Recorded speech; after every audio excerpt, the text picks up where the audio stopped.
Hey guys, it's me again. Uh, Not sure if I mentioned it in my last video, but I did get a roller. I did get a Lossy 5T roller, and I thought today would be a good day to strip it and check it. Because I did buy it second hand. It looked a little rough, but I didn't think it'd be that bad. So today's the day, and the video is just pretty much to prove that you can't believe what everyone says, as obvious as it is. This guy said that he replaced the chassis just recently. It's a bit marked, okay, fair enough. But he reckons he just replaced the diffs.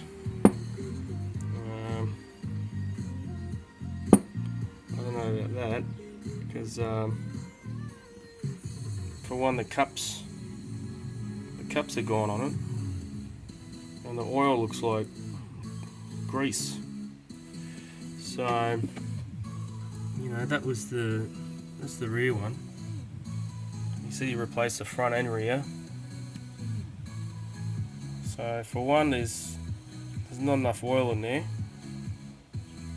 For two, it doesn't look like it's just been done when it's that colour. Another thing that I mentioned last time as well in the video is the bearings. Some of these bearings feel pretty average, and I had a real hard time separating the drive shafts from the hubs. It's like it was rusted through. He must have gone through water and just let it sit there. But been going through the condition of the rest, and the front ones look alright. They're not too bad, but the rear ones, a bit like a banana. Again, when they're on the car, can't tell these things. But once you start looking a bit closer, I noticed that there was a lot of bolts missing. There was bolts different sizes, obviously, like I said in the last video.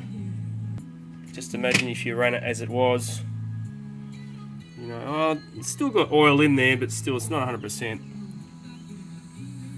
But I haven't done the center diff yet. I still got to do the center one, so I believe that'll be the same. This is it now. This is what it looks like now.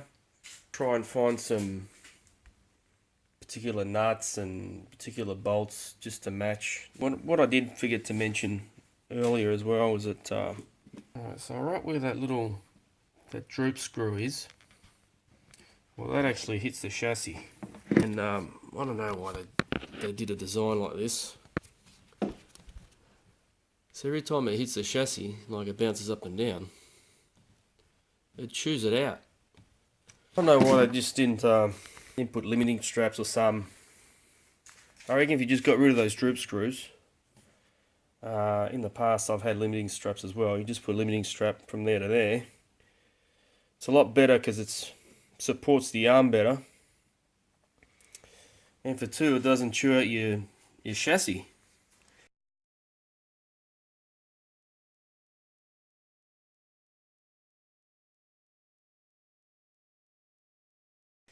So in my other one, I've put these droop screw bum stops, which is just like it's like a little bolt.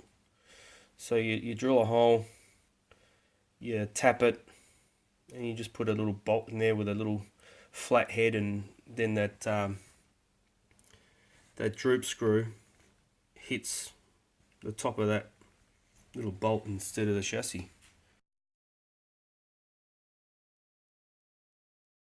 It does raise it up a little bit, but I wouldn't say it's too critical. But when it comes to wear and tear on this, I noticed that this rear case, the bolts just go straight into plastic. Some of these, there's nothing behind them. Like there's longer bolt down the bottom, from the back to the middle there. There's nothing There's no lock nut or nothing, so that's stripped. I notice there's a couple more that's stripped in there, but I do have a spare one of these. I'll just give it to the new owner. Also noticed he did say he changed the front diff, but I don't know. I think he just changed the front diff case. And I've still got the rear diff case. And yeah, because he didn't change the diff. There was no oil in there. Well, the oil was stuffed anyway. But what I did notice in this front case here, there was no grease. There was no grease, or really, really minimal amount of grease. I couldn't hardly see it on the gears inside there. So yeah, and that's pretty much why I made this video, is to show that when you do get a second-hand unit, I'd highly advise on just stripping it and checking it. And as you strip it, sometimes, you know, if you take something out, so you don't forget where it goes back in, just put the bolt back in, and you can clean it that way anyway. And then you can see if there's any parts that are cracked or worn or whatever. I noticed when I put this steering back together, it felt real tight, and I just loosened this arm a little bit, just a little bit here. These two bolts for this drag link here was just, they were too tight. It made the steering too tight, and that's why I like to take it off the servo, test the steering, make sure it's all nice and loose, and then you got no problems later on. So with this thing here, as I mentioned before, the panels that came with it were pretty ratty. Didn't like the look of them, so thought I'd make my own. Just black plastic. Sort of looks alright. Yeah, the previous owner cut this. Something else I didn't notice. He cut the tabs off, so can't fit stock panels anymore. I have decided to sell this thing anyway. Just the thought of maintaining two losses is too much. Like I mentioned to the new owner, these cups will need to be replaced, or to buy a little bit at a time, what you can do is you swap it. You swap the sides, like, because this one, the top bit will be worn, and on the other side it'll be the bottom. So you just swap the cups over different sides, and it buys you a bit of time. It's still a bit crappy under braking, but yeah, I haven't fitted the shafts yet on this one. I've still got the bearings in the oil.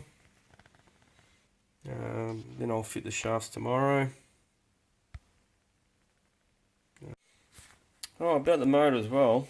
The one that was in mine initially, I pulled it out. As you can see, I pulled it apart.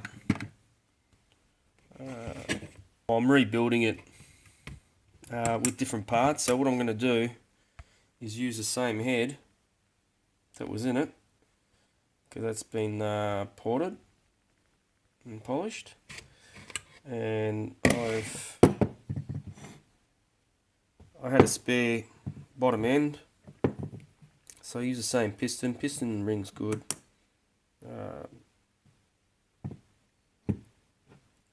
Used a different crankcase. I put a new gasket in. I have put a stuffer crank in here, but I'm having issues with clearance, so I don't know if that'll stay or not. Mate's meant to be coming tomorrow. Hopefully he's got a thicker gasket. If he hasn't got a thick enough gasket, I think I might have to give this stuffer a miss. But hopefully there was some wrong with the other bottom end. If If it still has that rev issue, because this will have different seals and different bearings, and if it still has that issue, then I'm going to try that one, that bottom end with a different head. I've got another head. I don't know how good the other head is though. And hopefully eliminate whatever problem it's coming from. Yeah, hopefully just eliminates the issue that I've got. Because it goes well. That's the thing. It's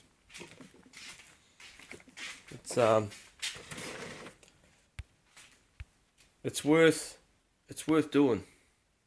It's worth fixing it up because that motor is a pretty good one. So yeah, but this one's all ready to rock now. What I might actually end up doing is, like I said, I'll put some front dirt guards, and I'm going to change the tyres. I've got some better tyres. These ones are a bit worn. This one I noticed it's split actually. So I'm going to put these tyres on there.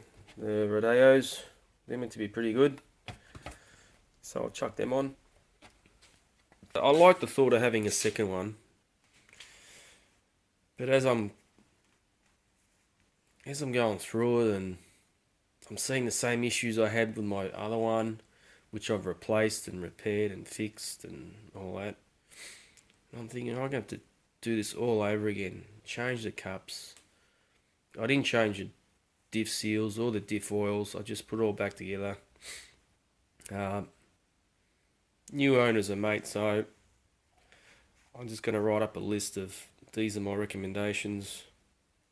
I think it's pretty much it's a common thing for the Lossy 5Ts, I think, if it's not well maintained, is to do straight up, pull the 3 diffs out, check the oil, and obviously if there's no oil, there's low oil, you got a leak.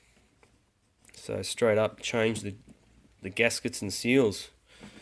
That's pretty much number one on the list for these Lossy 5Ts, I noticed. Because this is my third one now. Although this is just a roller, but it's just a motor that's missing. Everything else is here.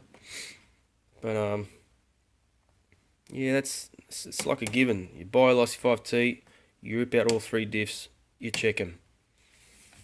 And yeah, it's just going to be another money pit, I think. You know. So I think personally for me, just the one's good enough. So that's the update. Hope you enjoy the videos. If not, let me know. If so, let me know. Whatever. And until next time.